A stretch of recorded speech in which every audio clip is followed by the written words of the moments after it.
Mauritius is bracing for the worst after volunteers began fishing dead eels from oily waters. Well, the cleanup campaign continues after a Japanese bulk carrier leaked thousands of tons of oil. The spill raised a major environmental crisis. Dumelo, it's over to you for your interview.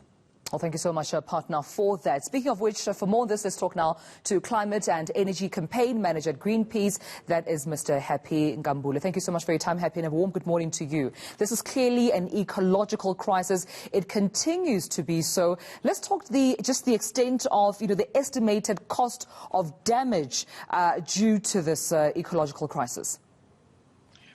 Good morning to you and good morning to all the listeners. Well, yeah, this is one of those catastrophic events which keep on reminding us of the incessant need to remove ourselves from an addiction from coal and from oil, particularly from fossil fuels. The kinds of damage that we've started to see are not only just on the surface of the waters where the ship was wrecked, but also we're seeing, obviously, as you have mentioned in the intro, that there are now marine lives that have perished due to the fact that they suffocated as a result of the oil spill. But also it has started to reach the shoreline and also the mangrove plantations, which are closer towards the south end. Now, it seems that it's also set back Mauritius, at least approximately 2 decades of restoration when it comes to natural wildlife.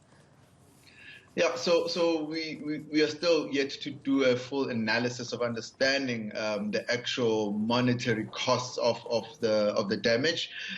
We do understand that as a result of the lessons that we've learned through the other oil spills around the world, it will take some time. But the fact is, Mauritius is in a particular kind of situation where the biodiversity where this oil spill happened is too rich and is too important to the ecosystem as well as the global ocean ecosystem, that even just this oil spill is far more drastic than what we've seen before. So for example, the biodiversity variety and the diversity of life in there is only unique to Mauritius due to the fact of the island's shape as well as the coral reefs, which have already been destroyed on the other side of the east coast. Now, with that being said, how long will it take till we see, sea animals as well as fishermen being out of the danger zone?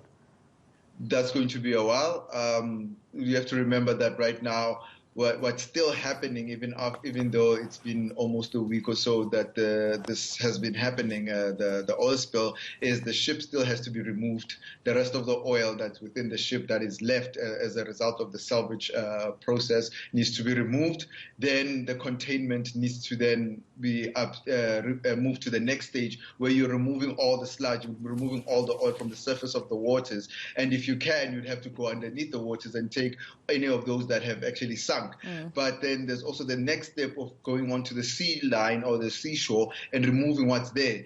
Only after all of that has been done, when the removal of the excess oil is done, can we start to see restoration process happening. And we're nowhere close to that happening at this point in time. Happy, to date, do we know how much of oil still needs to be pumped out? From the latest reports, it's now we're sitting at least 500 metric tons of oil that needs to be removed from the ship, and we're talking from an initial 3,800, which 1,000 had leaked into the ocean. So the process is slow because the waters are not staying still just because there's an oil spill, and nature still plays out as nature. So it's really a hard and a balancing act in order to make sure that you get the thing out in a safe and in a timely manner. And of course, when the Prime Minister then announced a state of emergency, we know that he appealed for international assistance. So far, according to my research, I know that France is one of those countries that have sent their military, operation equipment just to try and assist Mauritius with this devastating crisis. Do we know at this point if any other country has come on board so far to assist Mauritius?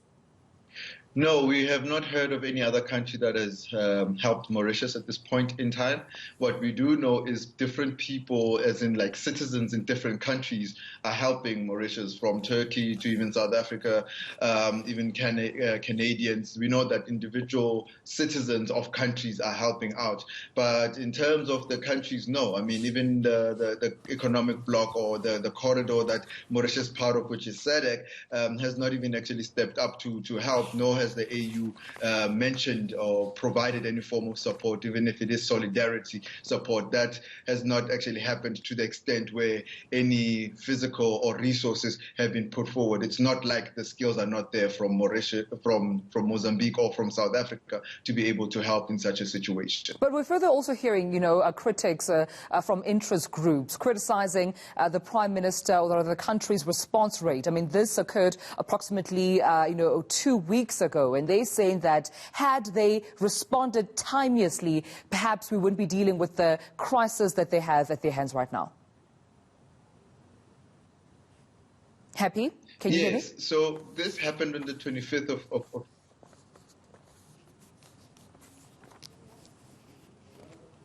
Happy Khambule, can you hear me?